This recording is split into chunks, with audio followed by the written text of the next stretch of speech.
I think it's important for young safety professionals to take a look at where you're at in your career and what you know, right? Where did you come up? Most people don't come into the industry and you're a safety person, right? There are some, there's a few out there, but most of them come from something else, right? You came out of safety was an opportunity that was provided to them. Correct. Yeah. You got into a safety engagement team, or you got into a safety committee, whatever the case may be. But what they forget to do sometimes, and having mentored and coached a lot of young safety professionals, is you need to understand the business as a whole, right? You're trying to impact the way people behave and the fact that they're following safety rules and they're following the processes and procedures that we want you to. But do you understand the work that they're doing? Correct. Go ask. Don't assume, because that's what they forget you need to learn the business. You need to understand all the things that are going out there, because if you don't understand, and it's not that you've got to be an expert on everything, but how are you going to do a really good investigation if you have a big incident where somebody is seriously hurt or killed, and you don't understand the processes? Yep. You don't understand the equipment. You don't understand what's going on. How are you going to have a good outcome if you don't understand that? If you're going to participate, you need to ask questions, right? Please help us welcome Don Neff to the face. Warning, explicit content. This material may not be suitable for children. Listener discretion is advised.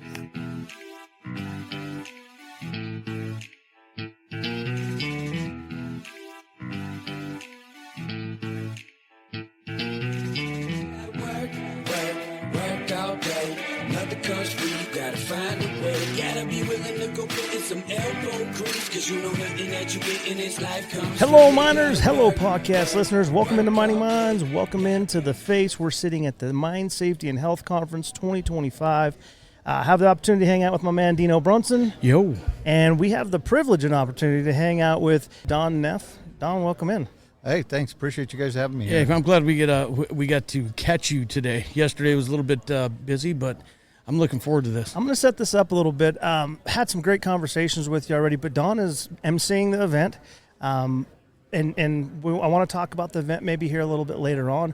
But prior to that, what's little Don look like? Where were you born? Where were you raised? So, funny story. I am a Nevada boy. I was born in California, but my dad moved us out here. He worked for the railroad, moved to Carlin, Nevada, of all places. And I grew up in Elko, Carlin, and Wells. And so I joined the military right out of high school, wanted to go see the world. And the best that the United States Air Force could do was send me 435 miles to Las Vegas. So I didn't get very far. Well, thank you for your service. Yeah, thank you. Absolutely. Did you grow up with any siblings or... I have 7 brothers and sisters, and so for me it was fight your way into the house and fight your way out of the house, and so it's I'm a people person, so luckily I grew up that way, and I have no personal space issues. Are you related to the Neffs in Ruby Valley? No. Okay. No. I was always wondering that. I'm like, how does that, or does it? You know, I tell people we get closer in relationship the closer it gets to hunting season, but that doesn't always work in my favor. Yeah. So as a kid, were you into sports? Were you into academics? Yep. So academically, I didn't excel, but I'm all about talking to people, right? So, but I grew up playing football and wrestled. I played football for Elko High School, wrestled for Elko High School, and so I was all about sports. I love it. Cool. Yep. What year did you graduate, Don? 1984. Okay. Did you guys ever play Beatty?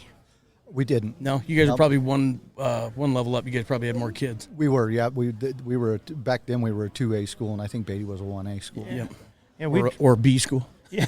Yeah. I think we traveled up to play Oahe and places like that. The smaller schools up north, but I don't know Elko ever. Yeah. So you go in the military. What? How long? I guess what I want to ask is, what did you think of the military, first of all, and how long did you stay in there? I want to know why you even went to the military. That's a good point. So for me, I wanted to get out of Elko. And what's really ironic is mining had just started to boom in Elko, right? So you had Freeport that had come in, built some housing in the 80s. And I saw mining, but I didn't want to do that.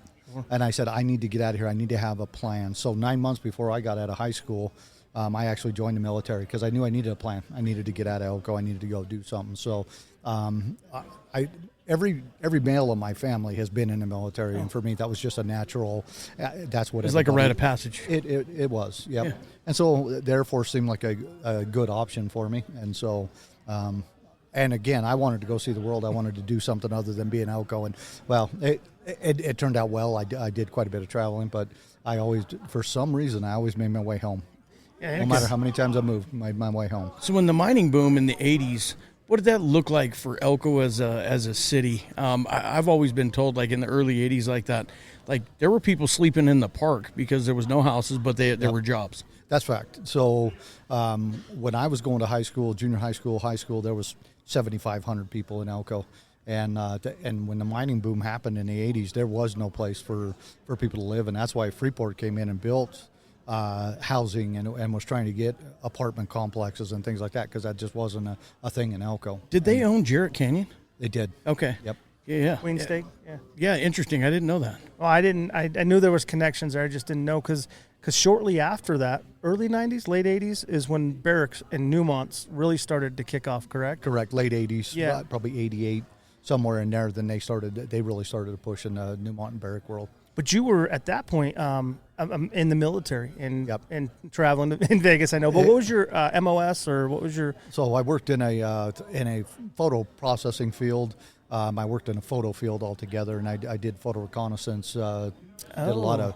That's why I traveled a little bit. South America, did a lot of work with the Are you military. like spy work, kind of? Yes. Yeah. Yep. But I got to Were you imagine. using drones back then? That's what I was going to No ask. drones. There were people on those planes. And Yeah. Oh, cool. I got to imagine that it's the early version of drones. Like what you've done back then is probably implemented in some levels today. Yeah. So I saw. In the field that I worked in, we did a lot of photo processing. So when you looked at the SR-71 Blackbird, they ran 1,000-foot rolls of 9-inch wide film, right? Oh. So you had huge cassettes of film, and smaller planes use smaller cassettes and smaller film. But I saw that career field actually become extinct because you went to digital imagery. Yep. Nobody had to process anything, right? So right in front of my eyes, and that's why I had to get out of the military, was because that MOS was gone. And all the other things they wanted me to do at that time.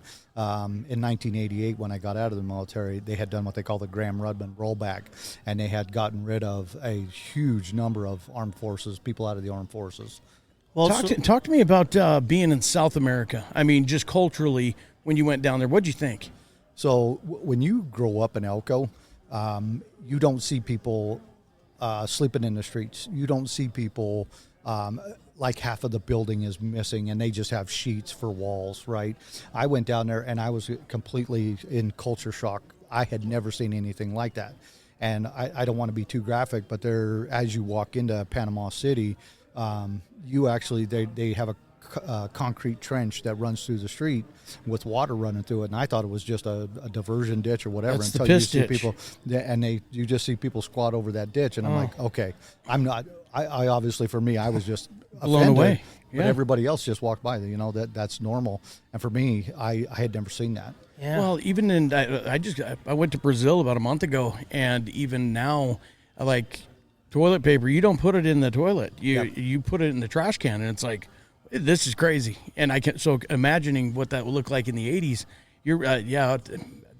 It's different. It's different for sure. It was rough. It was something that I really encourage people to travel before you actually settle down somewhere, right?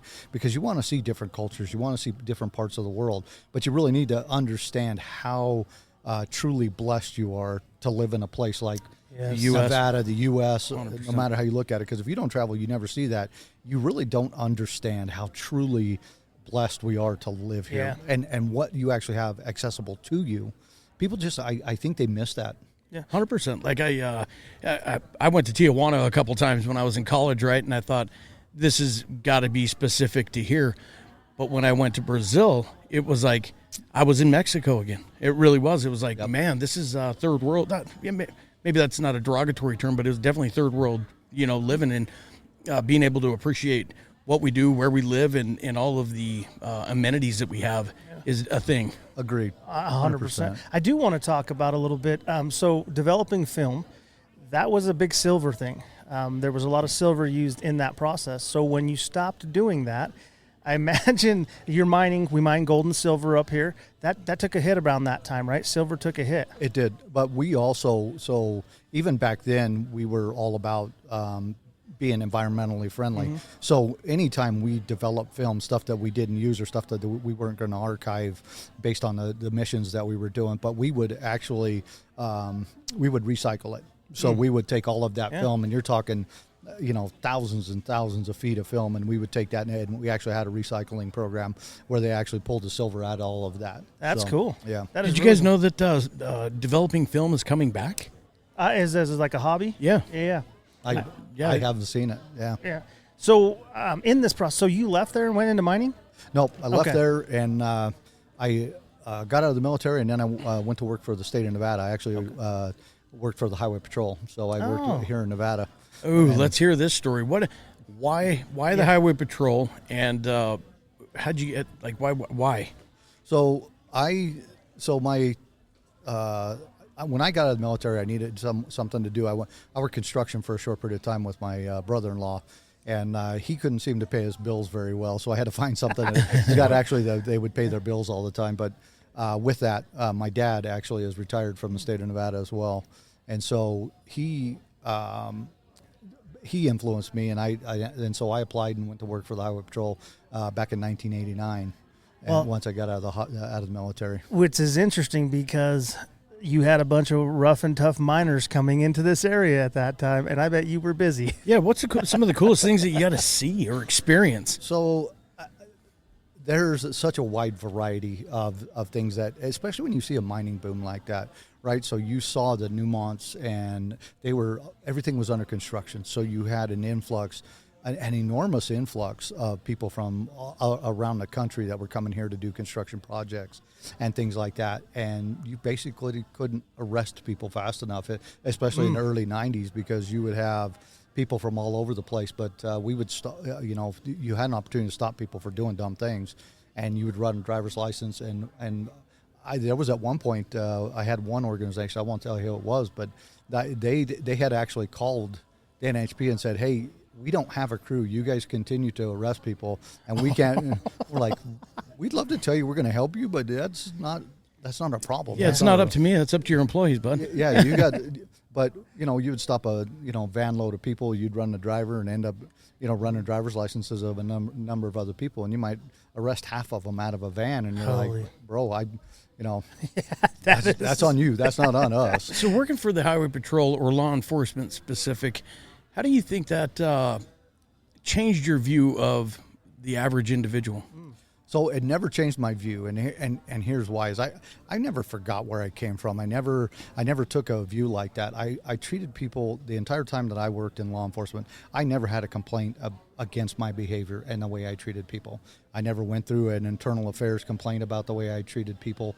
I never used I never thought that being a cop was a power or an authority thing.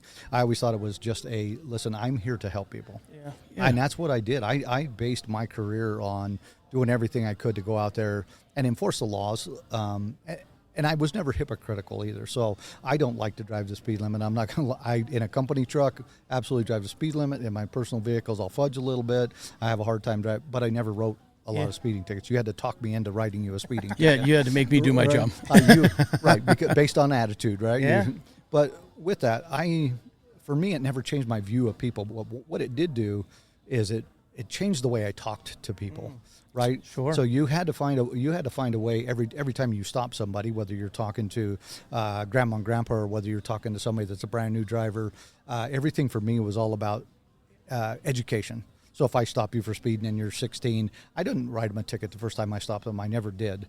Again, unless you talked yourself into it. Right. For me, it's all about, listen, I'm going to help you understand if you continue to do this, I am going to write you a citation, but I also am going to make sure that I call your mom and dad, and they're going to come out here and talk to me, and I'm going to make sure that they understand that you're out here doing this, right? But I love that. At some level, though, you've got to be able to see through the bullshit. And correct. You can have a grandma and grandpa that you pulled over. You can have a 16-year-old kid, but you're learning how to read people. Correct. And it's because anybody can throw a mask on. But I think there's something about law enforcement that there's something specific that you guys have that to be able to look at somebody and go, there's something fishy going on here. Yep. So and they teach you, right? You go to school and you work with guys that have been around females, males.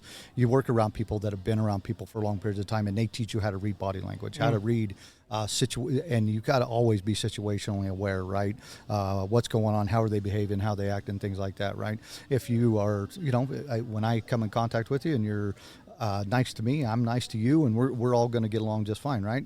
And for you, it's probably just going to be an educational process unless you decide you're going to do something, talk yourself into it, right? Sponsoring this episode of the podcast and our event sponsor for our trip to the Mine Safety and Health Conference is Safety First Training and Consulting. Headquartered here in Elko, Nevada, but mobile enough to reach you anywhere throughout the United States. These guys can cover it all, from MSHA approved and new miner training, annual refresher courses for both surface and underground. They can help support with health testing like spirometry, respirator fit tests. They even offer courses like fall protection. So head on over to their website at safetyfirstelko.com. Check them out. Their mission is to help your crew adopt an ownership mindset. Not just do the training, but live the training safely every shift. With top-notch instructors and hands-on classes, Safety First Training and Consulting makes sure you're not just compliant, you're confident. Give these guys a visit at safetyfirstelko.com.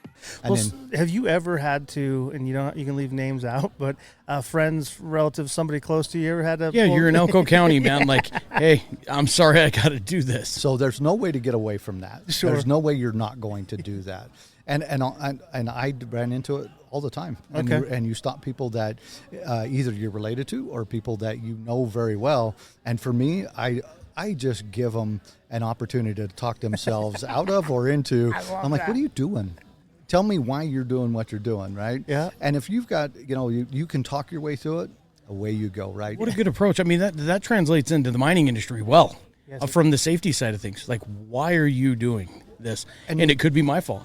And that's for me why the transition from law enforcement into mining was not difficult at all, because the methodology is exactly the same. If you look at the health and safety and even security side of the business, the methodology is exactly the same. You have policies and procedures and laws, whatever it is, and we're just asking people or requiring people to follow these standards and laws, right?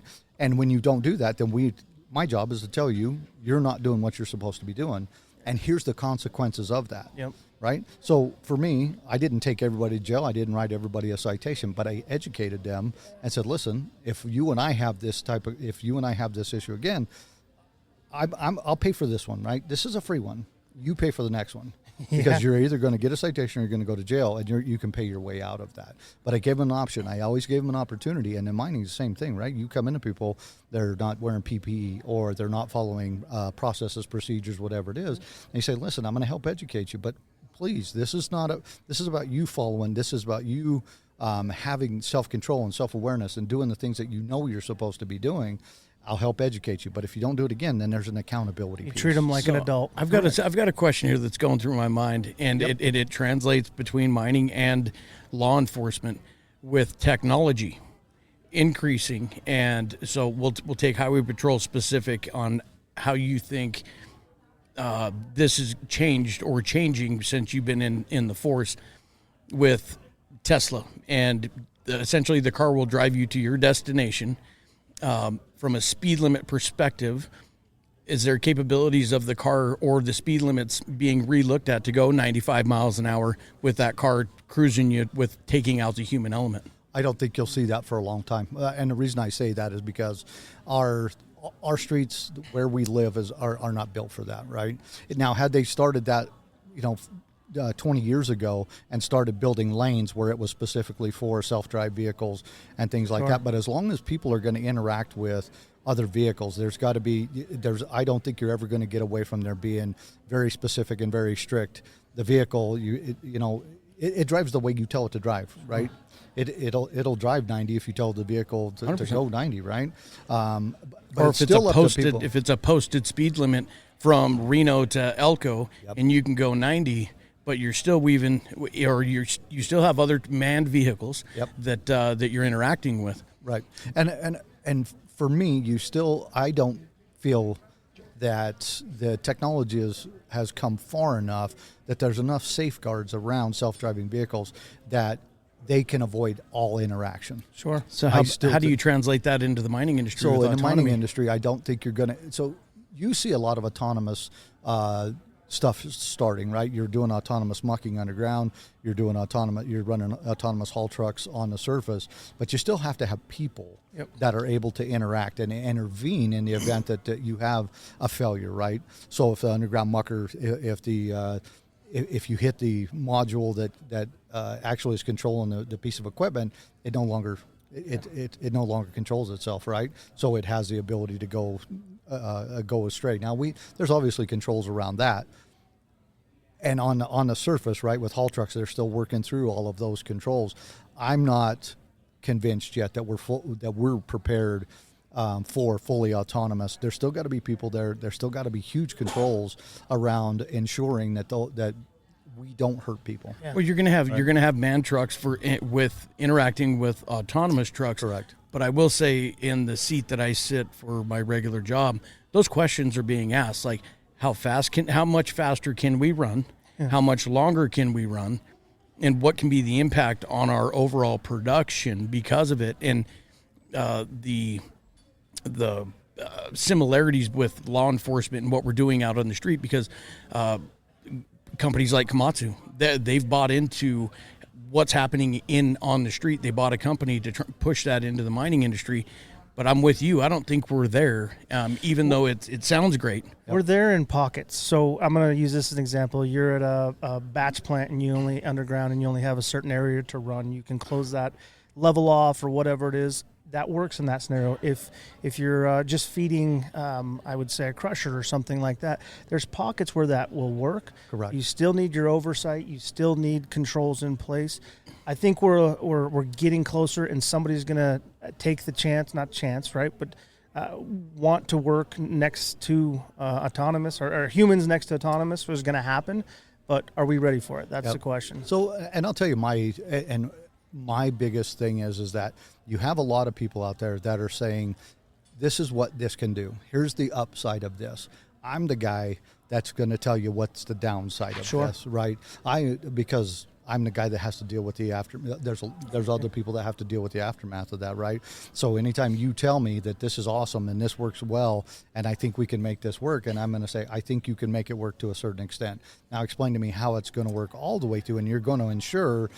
And I'll use that word. How do you ensure that you're not going to hurt people? Yep. Right. So we had that question with Diane. A similar question with Diane Watson yesterday when we sat down and talked with her.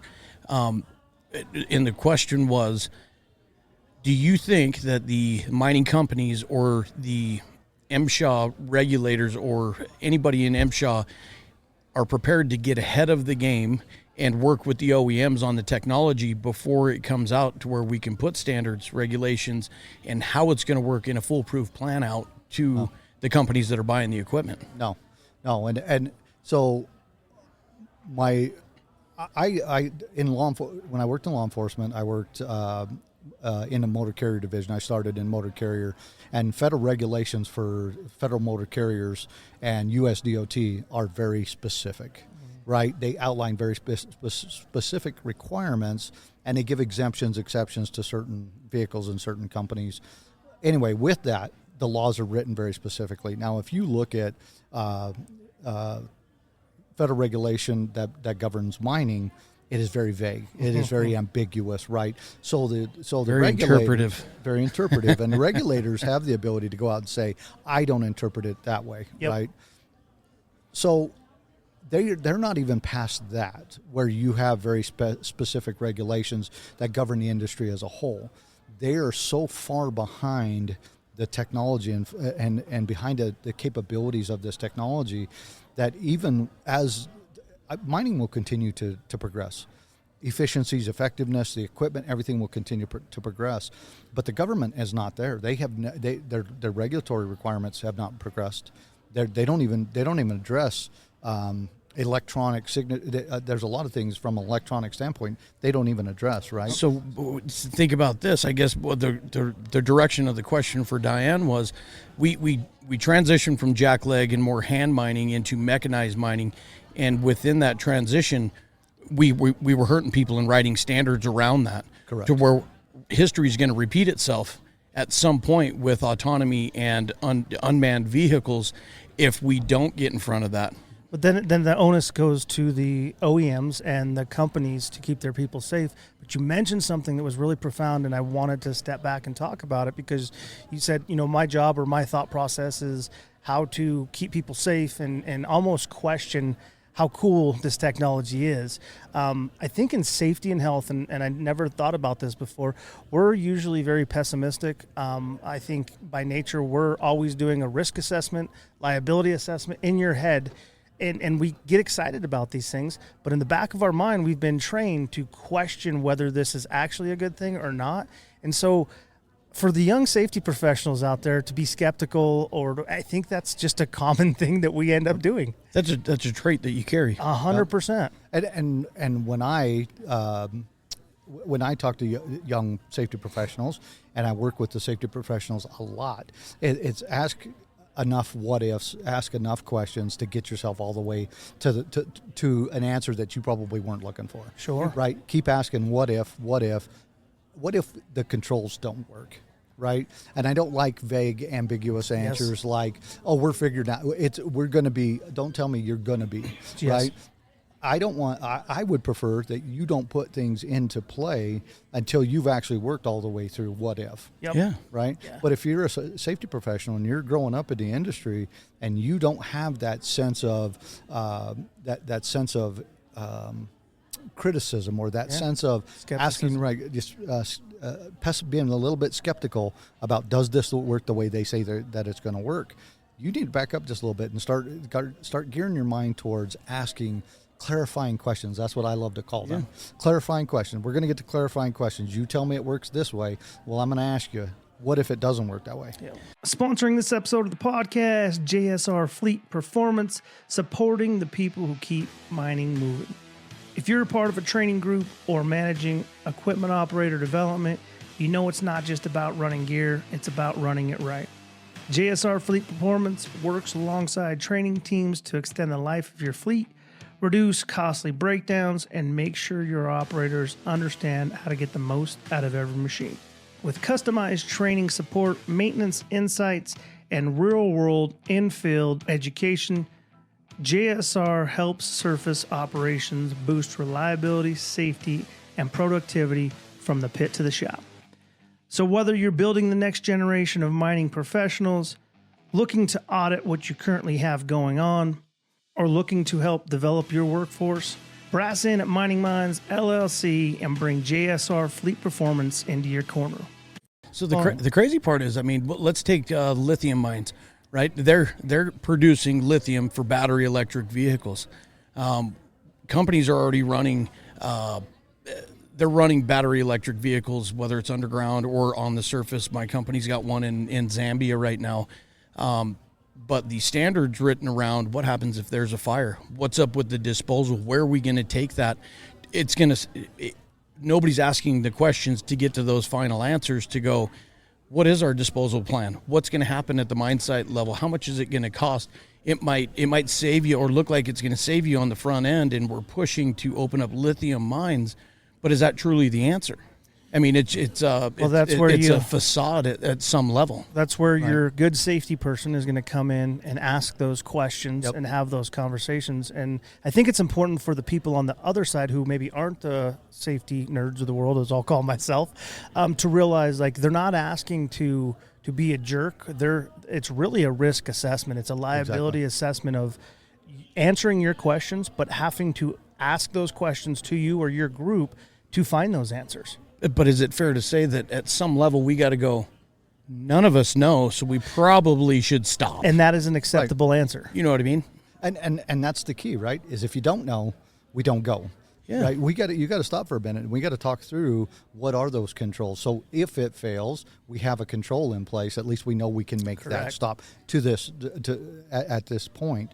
But Or the government's got their own big mine that we can send all this technology to, and we can just start sending MSHA inspectors and mine operators to see how this really functions to come up with the best scenario possible without putting our people at risk. Yep. So, and I'm gonna give you a scenario that's gonna happen. It's not if, it's just a matter of when. Is that you're going to get inspectors, you're going to get regulators, and in no way am I being disparaging on them. But the thing is they didn't build this equipment, they didn't build this technology, they don't understand this technology, and you're going to have them come out there and inspect and try to tell you that what you're doing is wrong, and you have to say wrong based on what?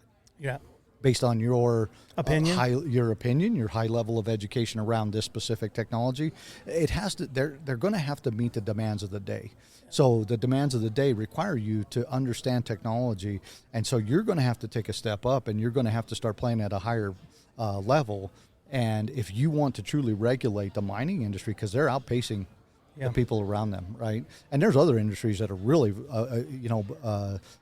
eons ahead of the mining industry, but they're not keeping pace. Yeah. Right. Yep. You got to step up. So what happens when you add AI into that from a safety perspective? It's already AI is on top of us, right? And I think it's going to become a prolific problem as you get down the road. If you don't educate, so from a security standpoint, right? For me, I have some really smart people, and we're working through how do we use AI technology, but more how can they use it against us? Yeah. What does that mean? What does that mean to us, right? AI technology for safety, for the technology that's running out there in the field. What does that mean to us, and how do we stay with that technology? But not only how can we use it, but how can it be used against us? Yeah. Because no matter what the world has created for the betterment of mankind, somebody's figured out how to use it against us, in the detriment of mankind, right? Yeah. So all of this technology is fantastic, and I love it. To be honest with you, I absolutely love it. But I also I have this risk assessment going on. I have a lot of fear because there's a lot of really cool technology out there, and when a 14-year-old can run a computer and actually produce some amazing things, and then we're trying to catch up because they're growing up with it, right? Yep. And we're trying to catch up, going, we're going to get beat up if we don't get ahead of this. We got to figure this out. Yeah, I mean, and the reason I brought up AI specific is being in the sales area, going through the loads of RFQs, you know what I mean? There's a lot of documents to read to where AI can help with some of that. But the president of the company that I work for, I was sitting down going through this stuff with him, and it was like, I'm going to throw this into AI. Let's bullet point it out. And he's like, you know what? That is great, but we have to understand 100% of what's in here. And it's like, great point. Like we can dumb it down as much as we want, but unless we know the details, we're going to miss something. Yeah, I think that's again, I've said it on a couple podcasts, but it's a tool, and I don't think we can use it to replace what we actually need to know or stifle our learning or understanding of things. And so for that, I think that's right. Our learning. Right. Yep. So we have to be cautiously optimistic, right? We can be excited about it, but we still got to go, how can this bite you? How can and you can't just stand back and watch. Yeah. Because if you do, the world's gonna move past you. Oh, grass is gonna grow under your feet, bud. Exactly, and you'll never catch up because right. Things will continue to advance. And so, I'm a big fan of. I'm a huge fan of technology, but I'm also a huge fan of understanding the technology and how can it be used against us, right? As an industry, regardless of what part of the industry you work in, right? Yeah. It's going to be able to affect you at some point. So we went down a hell of a rabbit hole there. I love it. Well, we talked a lot about safety in there. So when did you leave law enforcement, and where'd you go? So 2006. And why? In 2006, I was in a court case with a health and safety manager from Newmont. He was my prime witness in a case where I had a driving under the influence case where a guy run down the light poles out at the 298 interchange and on the west side of Elko. And when we were sitting in court in 2006, the mining industry was booming. And I had enough time in law enforcement to be able to get out. I had a good pension. I'd been in long enough. And he had already said, listen, apply, let us interview you. And he's like, we have a spot for you. So I interviewed with them, and again, it was the right time. I had just turned 40. I had been in law enforcement for 17 years. I had enough time to be able to draw a good pension with them, and they made me a good offer and said, "Hey, we want you to be a safety guy." Cool. And as I got into interviewing people in the safety department, and when we talked about how safety is run, I'm like, that's the exact same thing as what I'm doing right now. Only there's a difference between law enforcement and safety, and I'll tell you the huge difference is you move from a telling mentality, meaning you're telling people what to do. They don't get an option. You will do this. And then when you move into safety in the mining industry, you're in an asking type of culture, right? We're asking you to do this. There is an accountability piece, but you have to move from that just telling people to do things to asking, right? You need to be engaged. You need to participate. You need to do this correctly. So the transition was really good. I had some really good people that I went to work for out at Carlin, and I just took to it so quickly because I'm a people person. I love to talk to people, right? And for me, being able to get out there and actually talk to people was just a fantastic move for me. It really rejuvenated my career, my life, everything that I was doing at the time. It was a great move. So when you first walk onto site, because you've been around mining and things like that, but now you get day one, you're sitting in the you're classroom. on site. Yeah, you're on site. What does that look like? So here's the downside of moving, right? What you thought you know, you don't know. Yeah. Oh, yeah. You don't know, right? Because everything is bigger than you think it is. Everything's faster than you think it is, and the world is just coming at you, and you got to step back. And I did. And I stepped back and I went, okay, I do not know near enough about this. So I jumped in as quickly as I could.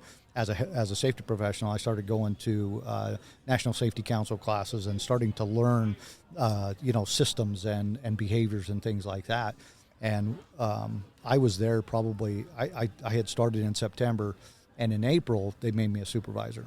So I had gone at a short period of time. Yeah. I had become the specialist, and Responsible. yeah, but I had been doing that. I'd been a supervisor. I was a sergeant with NHP for many years, so managing people was no issue. I didn't have an issue with that. Yeah, but now you're managing to a different set of laws, and you got to dive into the 30 CFR, which is awesome. Yep. So I was used to looking at federal regulations, but then when I read the federal regulations for mining, I was just appalled. I'm like, wow, this is not what I'm used to. I'm used to it being very prescriptive. Yeah. Yeah. And then when I would argue with my friends at MSHA about things, I'm like, you're making this up, man. This is not what this says. This is your interpretation. And they don't like that. They do not like that. And I did. I argue. I'm going to be honest with you. I argued a lot with them for a lot of years because I don't like. Well, I wouldn't even say arguing. It was probably advocating for what was right for our industry. Right. And the problem is that and again, I'm not beating up on MSHA because they do the best they can with what they have, but you have a different interpretation from so many different people. And I would talk to one person and they would say, no, this is what it means. And you talk to this person and they say, no, this is what it means. And I go, that's not what it means. I go, that I'm looking at that and I don't even think that's what it means, right? So everybody's got a different interpretation. So I'm advocating for the best interest of the company, right? Yep. And so it took me a little bit to really get my head around that and try Let me ask you what you meant by you were advocating for what was right for the best interest of your company. What does that mean? Because I think everybody does that. Well, I'll step in from my your company is going to be different than Grover's company. I'll step in and say from my perspective, because I do think this is an answer I'd like to give is, you're going to accept if you're a knucklehead not doing things correctly.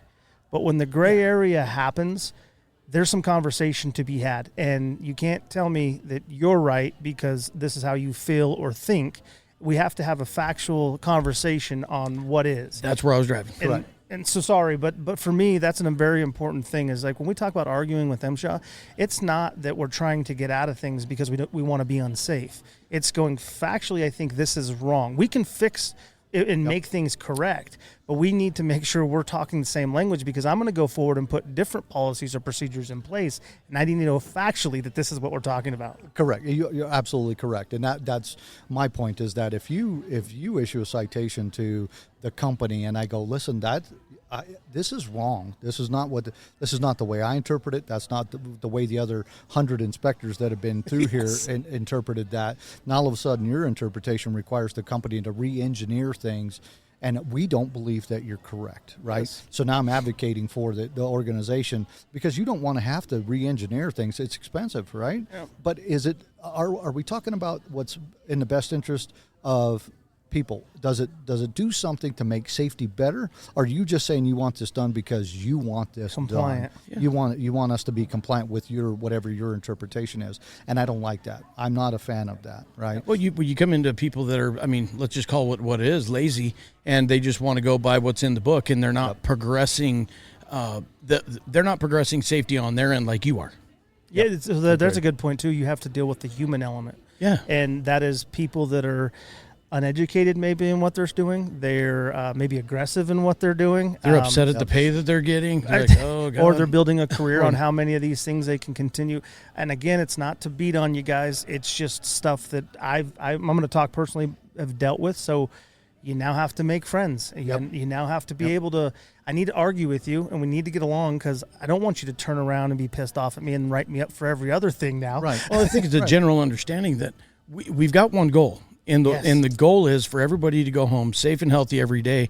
And they are a resource to be in front of us on a standard perspective to make sure they're more progressive than we are, to have a better understanding of how to keep our people safe. Agreed. You would think, but what generally happens is you argue over something that's interpreted in one way or another. Guys like you and Don are advocating for our industry to help them learn to look at it from a different lens. 100%. Correct. And again, everybody comes from a different background, right? Sure. There are some people that go into MSHA that come from a safety background, some that come in from an engineering background. It doesn't matter, right? They all look at it a little bit differently. But the best success we're going to have is if you listen to what I'm trying to tell you, what I'm advocating for. I'll listen to what you're advocating for, but there's got to be a compromise in there where we stop, and instead of saying it has to be your view or my view, you say, well, how does this affect safety? Yep. How does this affect the safety of the people that are out here doing the work every day, right? Because if you can't come to that conclusion, if you can't, then now we're just arguing opinions. Yes. Have you ever had to use your cop voice in a discussion with him? I have, and it has not gone well. Right. I have only on one occasion lost my during an investigation that we were doing. I did in fact lose my composure and lost it on a visiting MSHA inspector that was doing an investigation, and because I absolutely did not agree with what he was saying, but it had nothing to do with the we were investigating fatality, and he was here and he was having an issue with our ground control. And he made some comments during this investigation, and comments about how we were going to fix this ground control issue, and I just lost it. Yeah. And I'm like, that is not what we are here for. And I raised my voice and just said some really colorful. Yes. And I'm like, listen, what are you here doing? Yeah.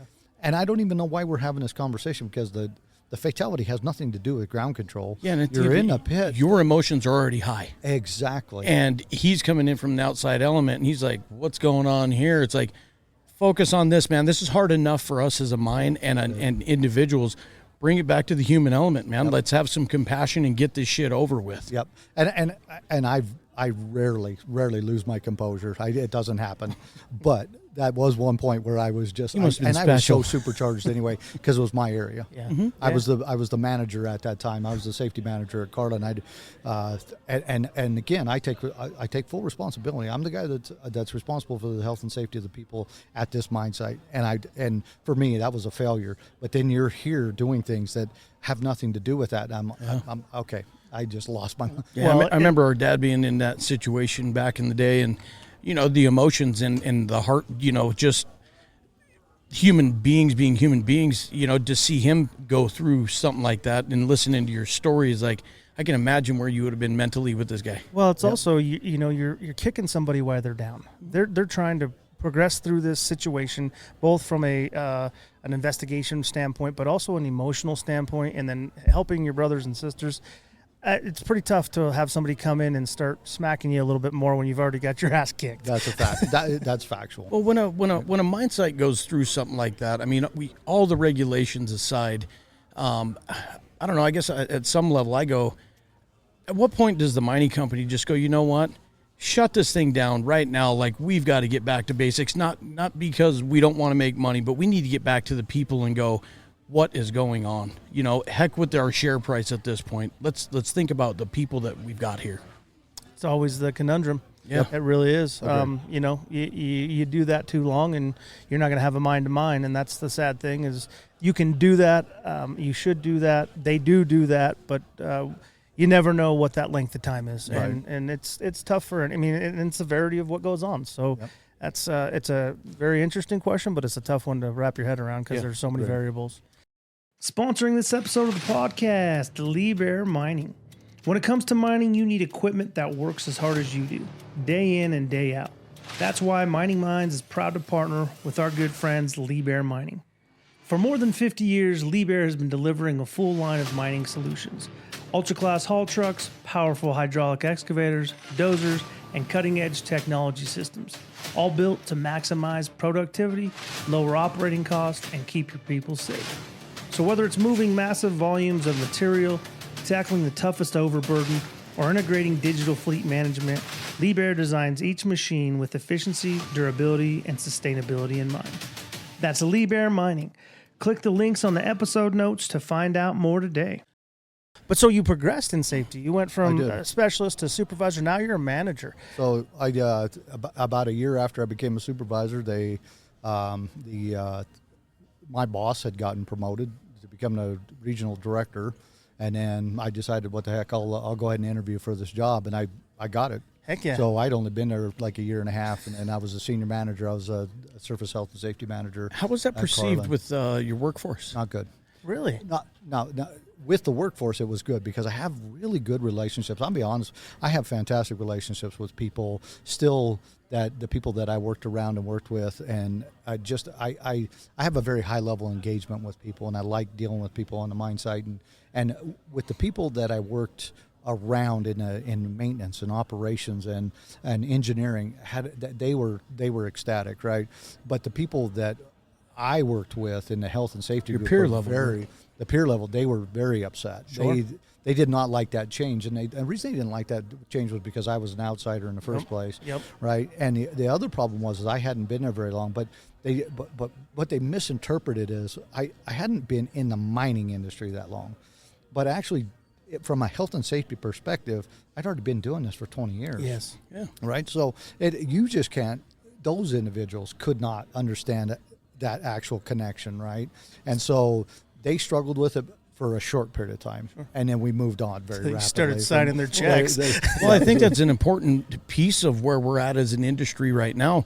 I mean, we're trying to bring people in from other industries, right? Yep. And they're going to be people with similar experiences that they can bridge that gap to where they might have better positions coming in, or they're not going to have to start in a hauled truck, or like maybe some other people had to, but you get down to having to manage that.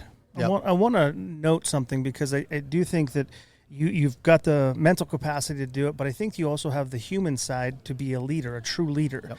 And so I'm wondering how that played, because you don't get to those positions if you don't have the emotional intelligence to communicate with people, and you're not down at the face. I'm assuming that played a role, and maybe walk us through a little bit of how that works for somebody that's coming in new. So I had an opportunity, and I had a phenomenal opportunity, to be honest with you.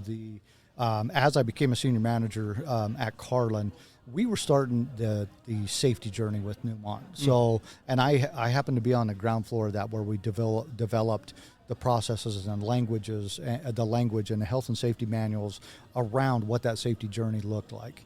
And then I had an opportunity to take that information and then go sit with supervisors and managers and hourly employees and go, here's what we are trying to do, right? So I had a high level of engagement. But the other thing is that I had been working in emergency response for when we had a failure, right, we would have an incident, a big incident, a fatality, whatever the case may be. From an investigative standpoint, I know what needs to be done. I've done this. I know what's going on, right? So people around me would and I feel like they would follow me when I said, hey, here's what we're going to do. The people around me felt like I had the skills and the ability, and so I felt that people had a real strong connection to me and would follow, hey, here's what we're going to do. Sure. And my ability, when I was in law enforcement, I spent 17 years and never got hurt. And the reason I didn't get hurt is because I know how to talk to people, right? I know I know where you're at. When you're having a conversation with me, I know if you're having a problem, right? I know that you're having that problem. You know that you're having that problem, but I have the ability to remove you from that. But I know how to talk to you. Yeah. And it's not that you weren't put in the situations; you just managed them better. I just managed them better, right? And I feel like that's one of my gifts is having good people skills and be able to read people and know that they have a problem, know that I can help them. Can you look at Grover right now and tell him what his problem is? I was going to ask something similar, but I can see you brewing. So how, because you've transitioned now into a security role. Yep. Why leave safety? Sounds like you were damn good at it. So I didn't leave safety. Okay. So here's what happened. So I had moved from being the senior manager, the safety manager at Carlin, and I complained about how we managed contractors for so long. And I kept saying, we are awful at this. And so they came to me and said, well, if we're awful at it, build a program and figure out how to manage contractors. So for Newmont, I became a regional manager and I built a contractor management program, which was wildly successful. And I'm not saying Good I on did you. it. I didn't do it myself, Right. but I got the right people and I said, here's the tools I need to help me. And I went out and trained 1,500 people on how to manage contractors in less than a year. Wow. We built that and we drove frequency rates way down with contractors because we partnered with them. Right? We said we're not, it's not a you and us type of thing. It was all about us doing this together. So my question for the audience out there, not for you, for the audience to hear is, what is a true partnership from your perspective in something like this?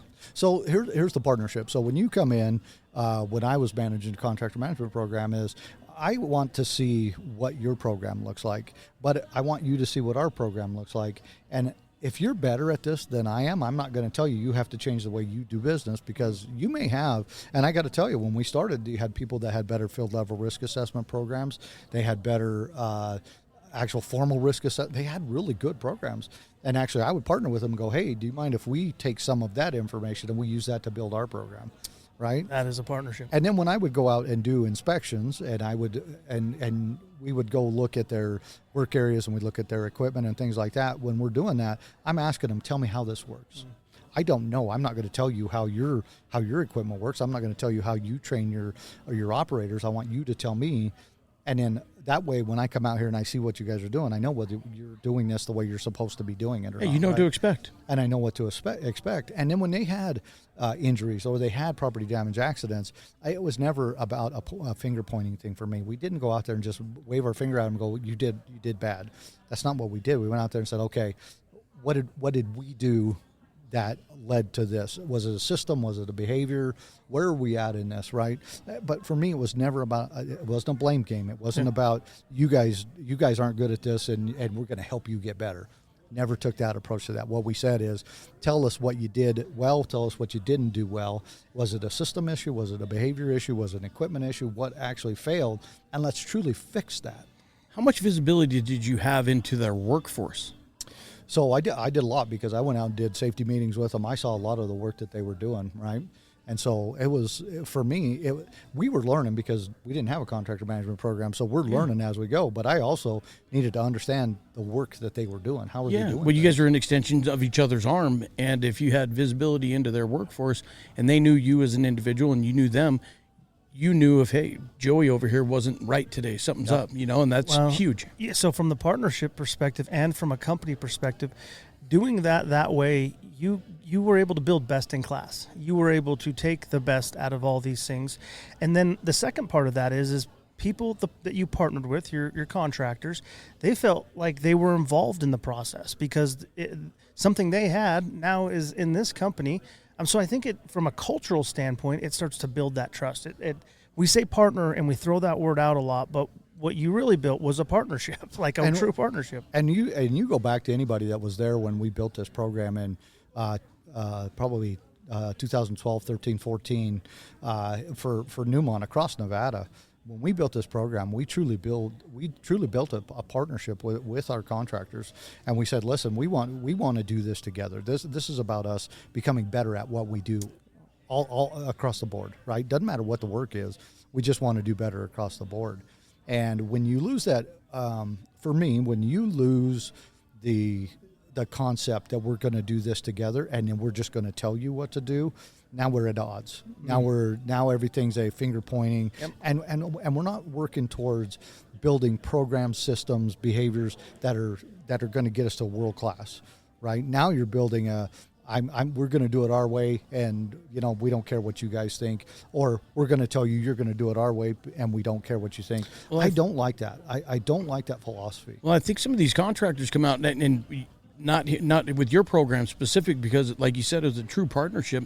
But I think there's other companies out there that go, hey, we've got a contract manager program. We want to get inside of your company and understand, but it's not for the right reason.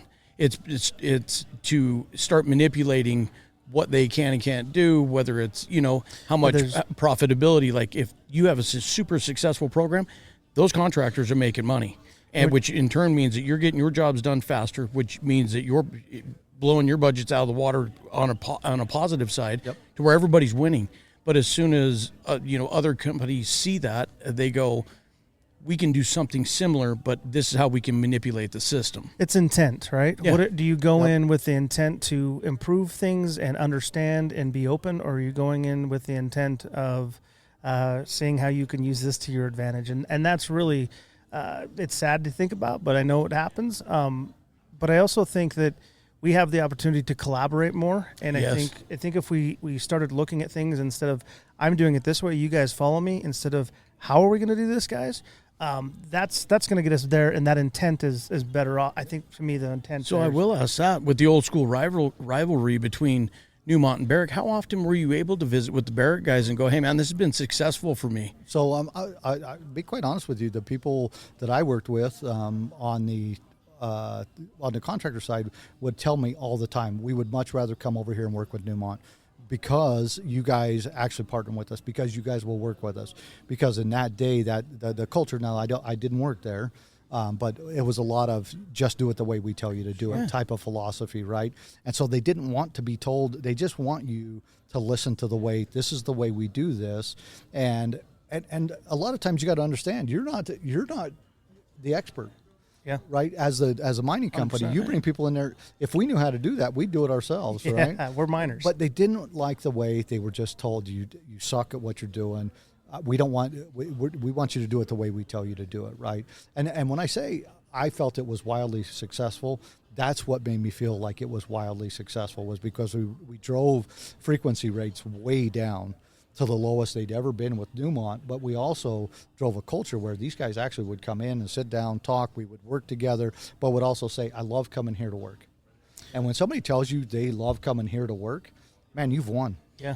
Well, you got my mind going on a business idea. It's like, how do you just take the contractor management away from the miners and let them focus on mining and have a contract management group that is run by a professional like yourself that can go between all of the companies and bring the same product and manage the contract workforce and have the low TRIFRs, you know what I mean? Yeah, there's companies out there that try to do that, for sure. Yeah, that try. But that's a great point. He doesn't try, he does. So and I'm not saying that I'm the best at it, but what I understand is, having had successful programs, I understand what it takes for me to have a conversation with you and to see what your company does and tell you what our company does, and then we'll meet in the middle. Because I don't want to change the way you do business, because you're successful at what you do because you do it well, right?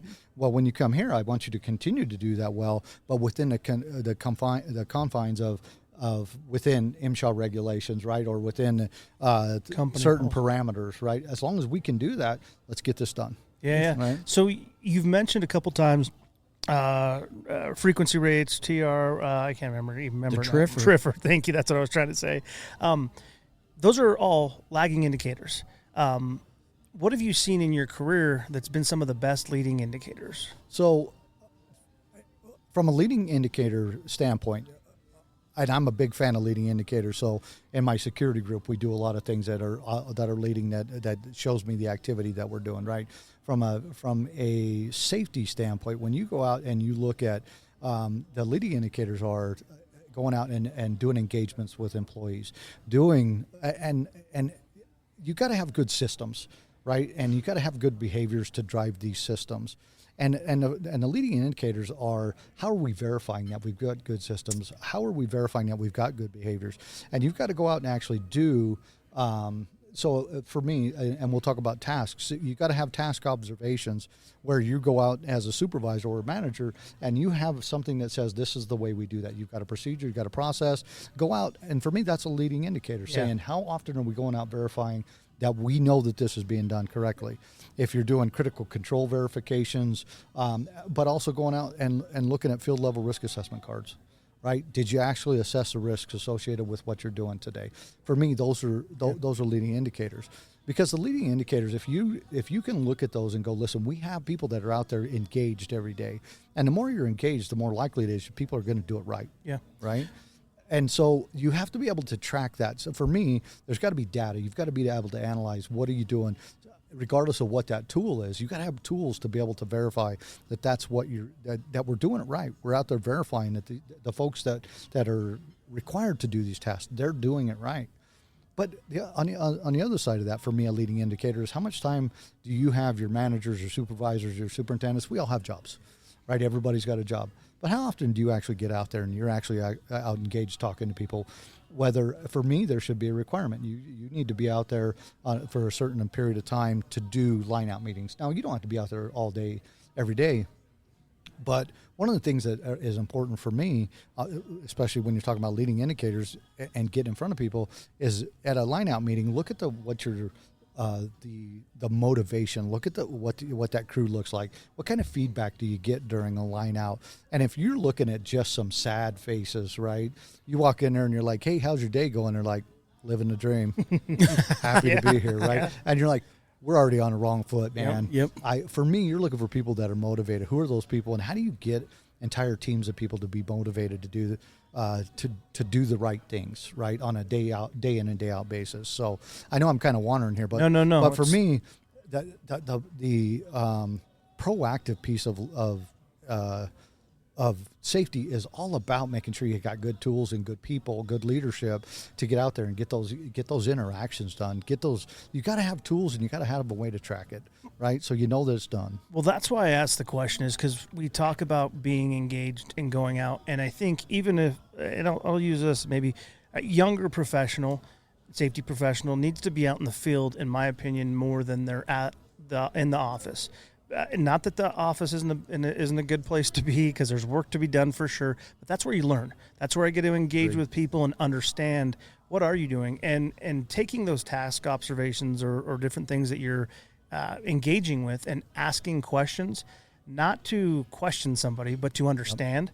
And I think at least what I've experienced is we often get wrapped up in a lot of office work. So your safety people aren't out there engaging as much as they need to. And they don't have to, because you have supervisors and things. But they're absolutely, to me, there should be, the younger you are, the more inexperienced you are, I need you out at the face more. Yep. As you get older, you're going to be more office work and things like that. So I don't know. I thought that was important, because you are leading indicators. The observations, the engagement is such an impactful thing that I hope that we see the industry doing more of that. And I think it's important for young safety professionals to take a look at where you're at in your career and what you know, right? Where did you come up?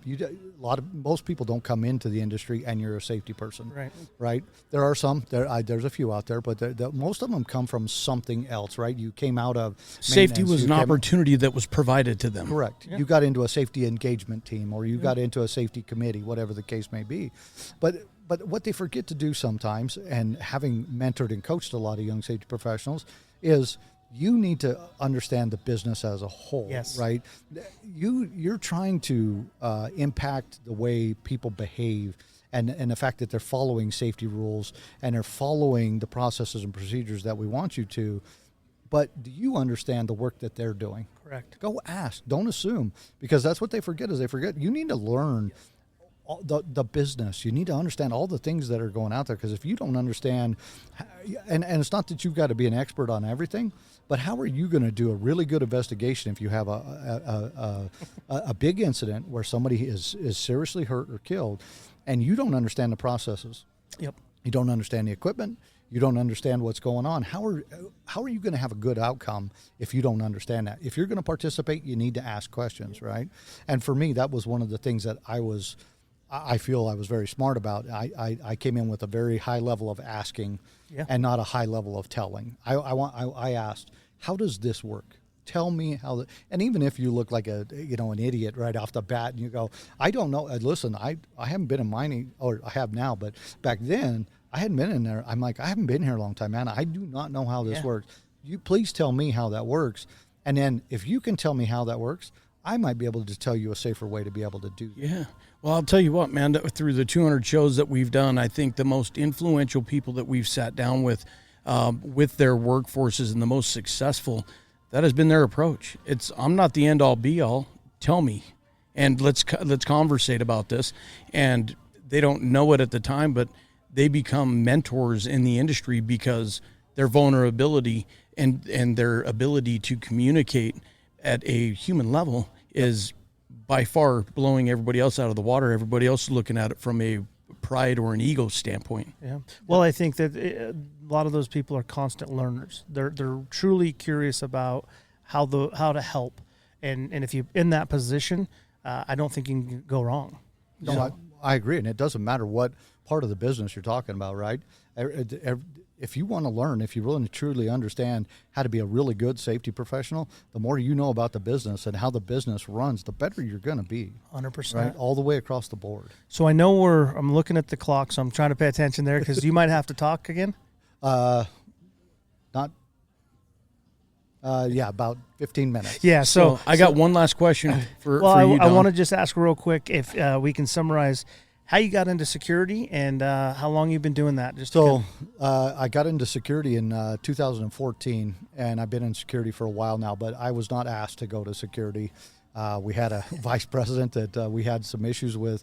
They had fired the security manager, and they had some significant people issues within the security department, and they called me and said, hey, you're going to be the new security guy. And I said, well, how long do you want me to do that? And they said, we'll let you know.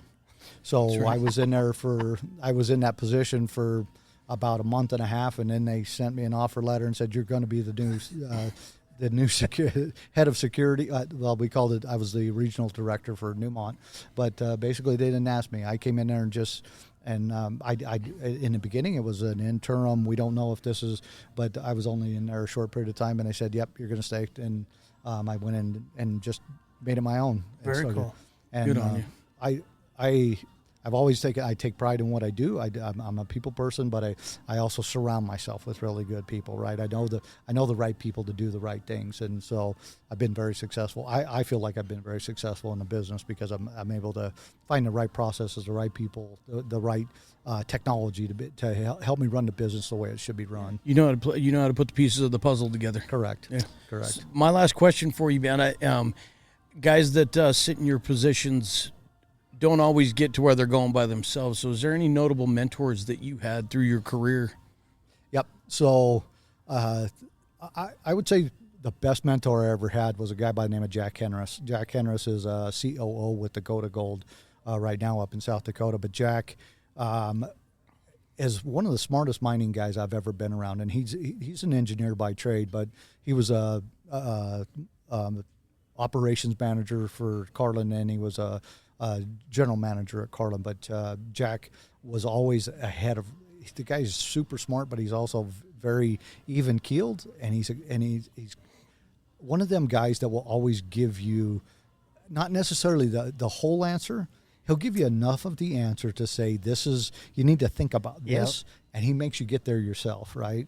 And so Jack would always whenever I worked with him for quite a few years, and he would always give me just parts of the answer, but he'd make you get there yourself and then go, yep, good on you, because he knew, He led you there. He led you there, right? Okay. And I had a lot of other really good people, safety people around me that were really motivated me to continue to keep doing this.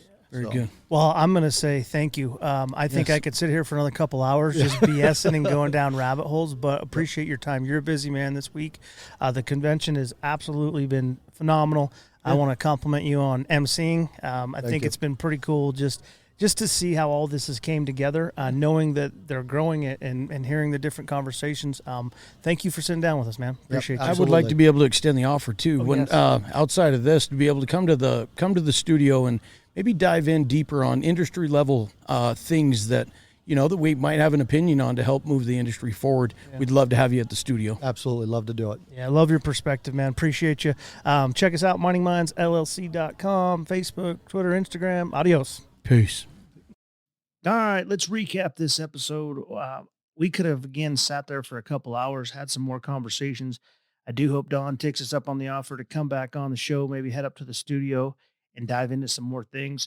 But a couple things I wanted to mention was, and I think it'll echo throughout the entire recap, is his approach to people. What I took away was treating people with respect, giving them the opportunity to really tell on themselves or talk themselves into or out of situations. But most importantly, I think from him was he treated people like adults and he showed them respect. And like he said on the podcast, 17 years in law enforcement, not getting hurt. And that was because of his people skills. Yeah, he listened to people, he talked to them, he helped them out. That message, I think right there, can be taken in so many different areas of the mining industry, so many areas of it into our own life. So that's a huge takeaway for me. And one that I think we can all get better in is getting down to that human element. The other takeaway I had was our discussion around young safety professionals. We talked a little bit about technology, being excited and embracing technology and moving the future of mining, but also keeping that level of skepticism. And really that starts with knowing the business. I mean, that was the other aspect of it was, as a young safety professional, for you to be effective, you got to get out to the face. You got to understand the business that's being ran, whether it's underground, open pit, operations, lab, it doesn't matter. You got to know the business so that you're able to support these guys. So I think that was another huge takeaway, and hopefully you young safety professionals out there, and I think that even extends to you young supervisors out there, make sure you understand your business. The only way you can help the people at the face, the only way you can help the workforce is to understand that business a little bit better.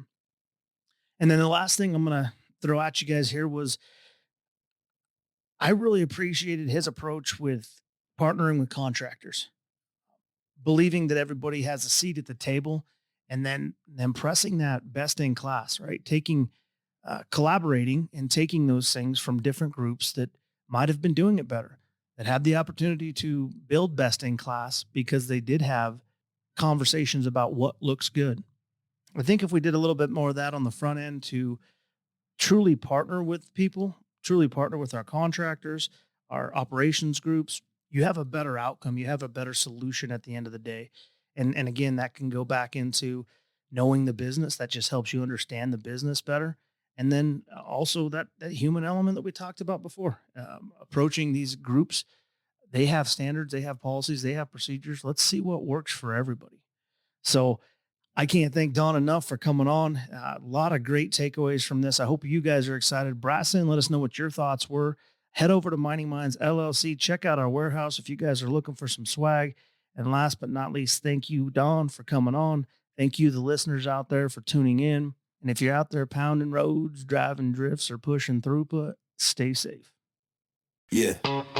This one's for the crews underground, for the haul truck drivers, the welders, the crushers, for the ones who make the world turn while nobody's looking. Mind and mind, let's dig in. Yeah, From the pit to the plant where the iron sparks fly, we talk grit, talk grind under that big sky.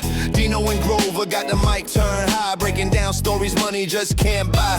From the driller to the tech with the night shift eyes, we shine that light where the truth resides. Talk safety, talk struggle, talk pride inside. Man, it's the heartbeat where the people thrive. Mind and minds, we dig a little deeper. Stories from the soul, not a corporate speaker. Human element, it's the real truth seeker. Every week we rise, podcast speaker. Mind and minds, we dig a little deeper. Stories from the soul, not a corporate speaker. Human element, it's the real truth seeker. Every week we rise, podcast speaker. Yeah, copper, gold, silver, coal, you name it. We break down the process, the blood that sustain it. Presumption flow, the culture, the cause. The ones who made it happen, never counting the loss. We the Joe Rogan of the rock and the dust. Talking tough love, respect, and trust. From the whole road climbs to the mill line hum. We bring the stories where the real ones come.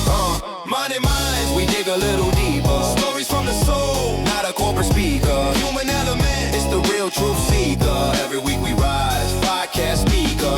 Mind and minds, we dig a little deeper. Stories from the soul, not a corporate speaker. Human element, it's the real truth seeker. Every week we rise, podcast speaker. This ain't no suit and tie talk. Nah, this the grease-stained boots on ground law. From hard times to the times they thrive. Mind and minds keep the culture alive. We salute the companies that back their crew, the ones that care and the ones that grew. From Nevada to Peru to the odds and minds, we link that world with the modest lines. Dino and Grover, yeah, they speak that truth. In a room full of miners, they the voice of proof. Plug in, tune up, and follow the signs. It's the sound of the industry. Mind and minds, we dig a little